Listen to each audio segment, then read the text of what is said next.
সাক্ষ্য হাজির করো। 3 নম্বর সাক্ষ্য কি হবে?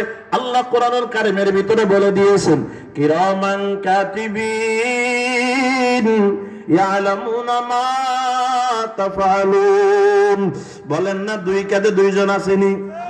আরে বাজান, আল্লাহ কয় কিরামান সম্মানিত, কাতিবিন লিখনেওয়ালা সম্মানিত 2 জন ফেরেশতা 2 কাঁধে আছে রে বাবা।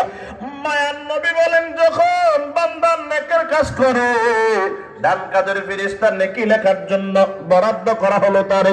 এরে বাজান, তার দায়িত্ব দেওয়া হলো নেকি লেখার জন্য, আর গুনাহ লেখার জন্য বাম কাঁধের ফেরেশতার দায়িত্ব দেওয়া হলো। মায়ান নবী বলেন, বুঝো তোমরা, খেয়াল করে শুনো। মায়ান নবী বলেন, বান্দা যখন একটা গুনাহ করেই ফেলে, খেয়াল করেন বাবা, গুনাহটা করেই ফেলেছে, এখন ডান কাঁধের ফেরেশতা তাকায়া রইছে, বাম কাঁধের ফেরেশতা তাকায়া রইছে। ডান কাঁধের ফেরেশতাও তাকায়া থাকে, বাম কাঁধের ফেরেশতাও তাকায়া থাকে। বাম কাঁধের ফেরেশতা গুনাহটা লেখার জন্য প্রস্তুত হয়। খেয়াল করেন বাবা, গুনাহ লেখার যখন প্রস্তুত হয়ে যায়, তবে গুনাহটা লেখার আগে ডান কাঁধের ফেরেশতার দিকে তাকায়। কে তাকায়?